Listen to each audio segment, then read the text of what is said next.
Welcome to Charts Today. My name's David Linton, and today's edition for Tuesday, the 25th of April, comes to you from New York City. Here seeing clients for a couple of days. So we start with the dollar index, and we can see here we're still holding this support level around the 99 level on the dollar index. So we've fallen. And the key thing is, will the next move be down? The long-term chart still looks pretty bullish, but the medium-term chart is bearish below the cloud. Again, we went through this phase last year where the dollar did sell off in the first few months of the year. We found the low around the 1st of May, and then the dollar had another run. So we may see something similar to that building, but for the moment, the short term is down, and we do have a number of downside targets. So dollar weakness still the theme that we're seeing there, and of course that's translating through to euro strength. We saw the jump on the French elections yesterday, and we're just holding those gains at the moment, and that's given us a medium-term bullish chart. And again, if we look at the medium term, we see last year we had that re-rating of the euro, and then it sunk lower to a lower low. So we just need to be cautious that the long-term trend is still down. We have got bearish downside targets. So key thing is, and we did actually go lower than this target earlier this year. So the long-term chart is still fairly bearish for the euro, even though the short-term is looking quite bullish. Japanese yen, we're seeing the dollar appreciate here quite strongly, and sterling, British pound had that jump on the UK election last week and has just held those gains. The key thing is, can sterling go higher? The short-term targets suggest it can, 129.40, 132, and we've even got this 138 target here. But again, we've got quite a lot of downside targets in the long term, so we need to be aware of that as well.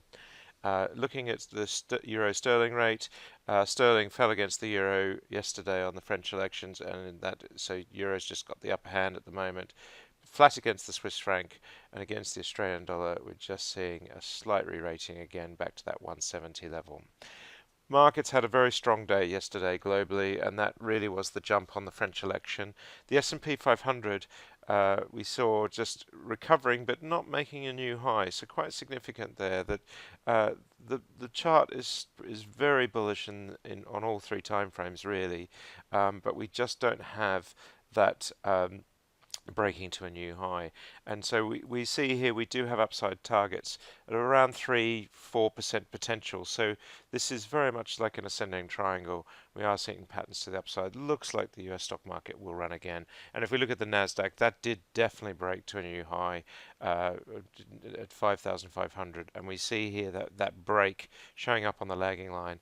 This was a gap up on the market, just opened much higher, and on the weekly again we've gapped up.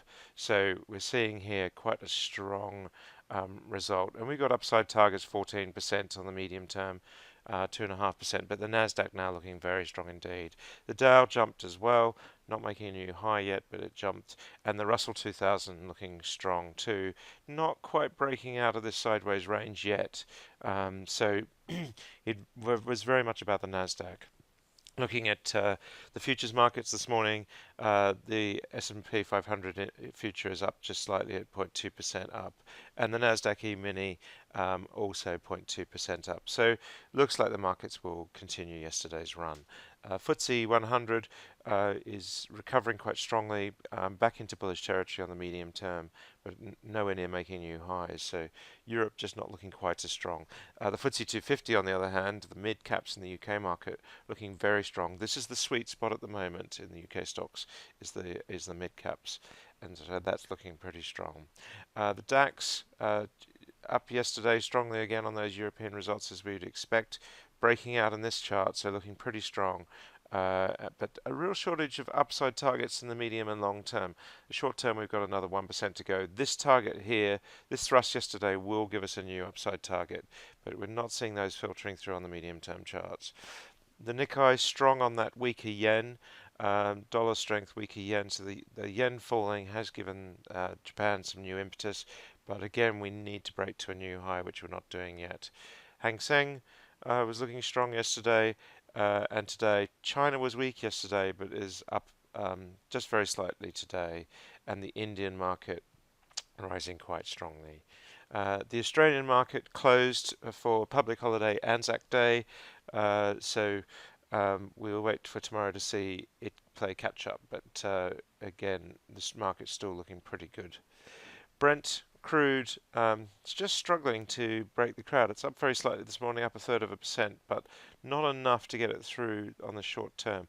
We are wedged between these support and resistance levels on Brent. 57.50 is the resistance level, and 49.70, $50 really is the significant number for Brent. If we go below that, then that's significant.